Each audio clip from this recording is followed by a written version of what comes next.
Bem-aventurados os mansos e pacíficos. Injúrias e violências. Bem-aventurados os mansos, porque eles possuirão a terra. Bem-aventurados os pacíficos, porque serão chamados filhos de Deus. Ouvistes o que foi dito aos antigos: não matarás, e quem matar será réu no juízo. Pois eu vos digo que todo o que se ira contra o seu irmão será réu no juízo. E o que disser a seu irmão, raca, será réu no conselho. E o que disser, és louco, merecerá a condenação do fogo do inferno. Por estas máximas, Jesus estabeleceu como lei a doçura, a moderação, a mansuetude, a afabilidade e a paciência. E, por consequência, condenou a violência, a cólera e até mesmo toda a expressão descortês para com os semelhantes. Raca era entre os hebreus uma expressão de desprezo que significava homem reles e era pronunciada cuspindo-se de lado. E Jesus vai ainda mais longe, pois ameaça com o fogo do inferno aquele que disser a seu irmão: és louco. É evidente que nesta, como em qualquer circunstância, a intenção agrava ou atenua a falta. Mas por que uma simples palavra pode ter tamanha gravidade para merecer tão severa reprovação? É que toda palavra ofensiva exprime um sentimento contrário à lei de amor e caridade que deve regular as relações entre os homens, mantendo a união e a concórdia. É um atentado à benevolência recíproca e à fraternidade, entretendo o ódio e a animosidade. Enfim, porque depois da humildade perante Deus, a caridade para com o próximo é a primeira lei de todo cristão. Mas o que dizia Jesus por estas palavras? Bem-aventurados os mansos, porque eles possuirão a terra. Não ensinou ele a renúncia aos bens terrenos, prometendo-os do céu? Ao esperar os bens do céu, o homem necessita dos bens da terra para viver. O que ele recomenda, portanto, é que não se dê a estes últimos mais importância que aos primeiros. Por essas palavras, ele quer dizer que até agora os bens da terra foram assambarcados pelos violentos, em prejuízo dos mansos e pacíficos. Que a estes falta frequentemente o necessário, enquanto os outros dispõem do supérfluo. E promete que justiça lhe será feita, assim na terra como no céu, porque eles serão chamados filhos de Deus. Quando a lei de amor e caridade for a lei da humanidade, não haverá mais egoísmo. O fraco e o pacífico não serão mais explorados nem espezinhados pelo forte e o violento. Será esse o estado da terra, quando, segundo a lei do progresso e a promessa de Jesus, ela estiver transformada num mundo feliz pela expulsão dos maus. Instruções dos Espíritos. A afabilidade e a doçura. Lázaro, Paris, 1861. A benevolência para com os semelhantes, fruto do amor ao próximo, produz a afabilidade e a doçura, que são a sua manifestação. Entretanto, nem sempre se deve fiar nas aparências, pois a educação e o traquejo do mundo podem dar o verniz dessas qualidades. Quantos há cuja fingida bonomia é apenas uma máscara para uso externo, uma roupagem cujo corte, bem calculado, disfarça as deformidades ocultas. O mundo está cheio de pessoas que trazem o sorriso nos lábios e o veneno no coração, que são doces, contanto que ninguém as moleste, mas que mordem à menor contrariedade, cuja língua doirada, quando falam face a face, se transforma em dardo venenoso quando falam por trás. A essa classe pertencem ainda esses homens que são benignos fora de casa, mas tiranos domésticos, que fazem a família e os subordinados suportarem o peso do seu orgulho e do seu despotismo, como para compensar o constrangimento a que se submetem lá fora. Não ousando impor sua autoridade aos estranhos que os colocariam no seu lugar, querem pelo menos ser temidos pelos que não podem resistir-lhes. Sua vaidade se satisfaz com o poderem dizer: aqui eu mando e sou obedecido, sem pensar que poderiam acrescentar com mais razão: e sou detestado. Não basta que os lábios destilem leite e mel, pois se o coração nada tem com isso, trata-se de hipocrisia. Aquele cuja afabilidade e doçura não são fingidas, jamais se desmente. É o mesmo para o mundo ou na intimidade, e sabe que se pode enganar os homens pelas aparências, não pode enganar a Deus.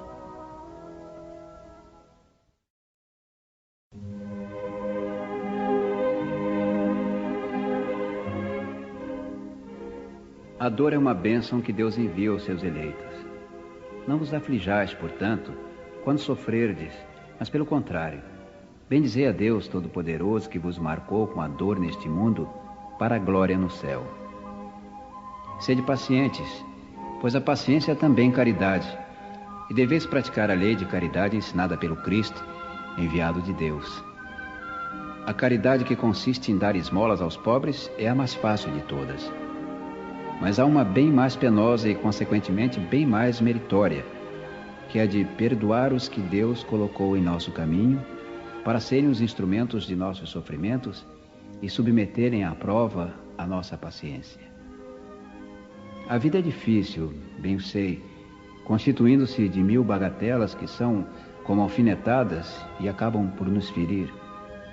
Mas é necessário olhar para os deveres que nos são impostos e para as consolações e compensações que obtemos, pois então veremos que as bênçãos são mais numerosas que as dores. O fardo parece mais leve quando olhamos para o alto do que quando curvamos a fronte para a terra. Coragem, amigos. O Cristo é o vosso modelo. Sofreu mais que qualquer um de vós, e nada tinha de que se acusar, enquanto tendes a espiar o vosso passado e de fortalecer-vos para o futuro. Sede, pois, pacientes, sede cristãos. Esta palavra resume tudo.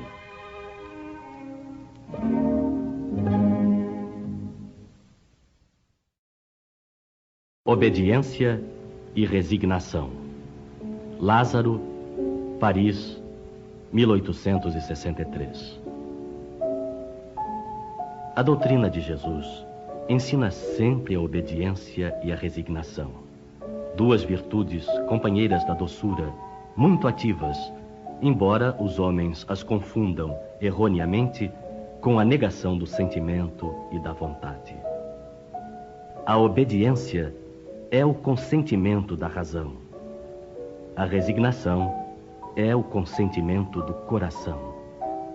Ambas são forças ativas, porque levam o fardo das provas que a revolta insensata deixa cair.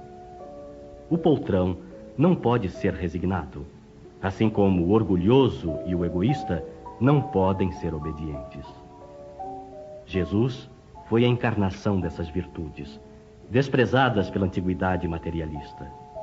Chegou no momento em que a sociedade romana perecia nas fraquezas da corrupção, e veio fazer brilhar no seio da humanidade abatida os triunfos do sacrifício e da renúncia à sensualidade. Cada época é, assim, marcada pelo cunho da virtude ou do vício, que a deve salvar ou perder. A virtude da vossa geração é a atividade intelectual. Seu vício é a indiferença moral. Digo somente atividade, porque o gênio se eleva de súbito e descobre de relance os horizontes que a multidão só verá depois dele, enquanto a atividade é a reunião dos esforços de todos para atingir um alvo menos brilhante, mas que prova a elevação intelectual de uma época. Submetei-vos ao impulso que vimos dar aos vossos espíritos. Obedecei à grande lei do progresso, que é a palavra da vossa geração. Infeliz do espírito preguiçoso, daquele que fecha o seu entendimento. Infeliz porque nós, que somos os guias da humanidade em marcha, o chicotearemos e forçaremos a sua vontade rebelde com o duplo esforço do freio e da espora. Toda resistência orgulhosa deverá ceder cedo ou tarde. Mas bem-aventurados os que são mansos, porque darão ouvidos dóceis aos ensinamentos. A cólera, um espírito protetor. O orgulho vos leva a vos julgardes mais do que sois, a não aceitar uma comparação que vos possa rebaixar, e a vos considerardes, ao contrário, de tal maneira acima de vossos irmãos, seja na finura de espírito, seja no tocante à posição social, seja ainda em relação às vantagens pessoais, que o menor paralelo vos irrita e vos fere. E o que acontece então? Entregai-vos à cólera. Procurai a origem desses acessos de demência passageira que vos assemelham aos brutos, fazendo-vos perder o sangue frio e a razão. Procurai-a, e encontrareis quase sempre por base o orgulho ferido. Não é acaso o orgulho ferido por uma contradita que vos faz repelir as observações justas e rejeitar encolerizados os mais sábios conselhos? Até mesmo a impaciência, causada pelas contrariedades em geral pueris, decorre da importância atribuída à personalidade perante a qual julgais que todos devem curvar-se. No seu frenesi, o homem colérico se volta contra tudo, à própria natureza bruta, aos objetos inanimados que espedaça por não obedecerem. Ah, se nesses momentos ele pudesse ver-se a sangue frio, teria horror de si mesmo, ou se reconheceria ridículo. Que julgue por isso a impressão que deve causar aos outros. Ao menos pelo respeito a si mesmo, deveria esforçar-se, pois, para vencer essa tendência que o torna digno de piedade. Se pudesse pensar que a cólera nada resolve, que lhe altera a saúde, compromete a sua própria vida, veria que é ele mesmo a sua primeira vítima. Mas ainda há outra consideração que o deveria deter. O pensamento de que torna infelizes todos os que o cercam. Se tem coração, não sentirá remorsos por fazer sofrer as criaturas que mais ama? E que mágoa mortal não sentiria se num acesso de arrebatamento cometesse um ato de que teria de recriminar-se por toda a vida? Em suma, a cólera não exclui certas qualidades do coração, mas impede que se faça muito bem e pode levar a fazer-se muito mal. Isso deve ser suficiente para incitar os esforços por dominá-la. O espírita, aliás, é incitado por outro motivo, o de que ela é contrária à caridade e à humildade cristãs.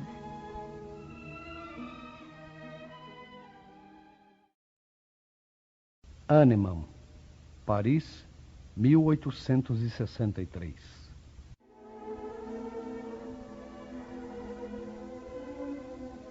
Segundo a ideia muito falsa de que não se pode reformar a própria natureza, o homem julga dispensado de fazer esforços para se corrigir dos defeitos em que se compraz voluntariamente, ou que, para isso, exigiriam muita perseverança. É assim, por exemplo, que o homem inclinado à cólera se desculpa quase sempre com o seu temperamento. Ao invés de se considerar culpado, atribui a falta ao seu organismo, acusando assim a Deus pelos seus próprios defeitos. É ainda uma consequência do orgulho que se encontra mesclado a todas as suas imperfeições. Não há dúvida que existem temperamentos que se prestam melhor aos atos de violência, como existem músculos mais flexíveis que melhor se prestam a exercícios físicos. Não penseis, porém, que seja essa a causa fundamental da cólera, e acreditai que um espírito pacífico, mesmo num corpo bilioso, será sempre pacífico, enquanto um espírito violento, num corpo linfático, não seria mais dócil. Nesse caso, a violência apenas tomaria outro caráter. Não dispondo de um organismo apropriado à sua manifestação, a cólera seria concentrada, enquanto no caso contrário, seria expansiva. O corpo não dá impulsos de cólera a quem não os tem, como não dá a outros vícios. Todas as virtudes e todos os vícios são inerentes ao espírito. Sem isso, onde estariam o mérito e a responsabilidade? O homem que é deformado não pode tornar-se direito porque o espírito nada tem com isso, mas pode modificar o que se relaciona com o espírito quando dispõe de uma vontade firme.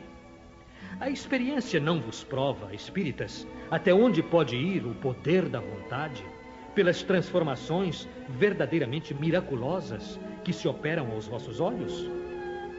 Dizei, pois, que o homem só permanece vicioso porque o quer, mas que aquele que deseja corrigir-se sempre o pode fazer. De outra maneira, a lei do progresso não existiria para o homem.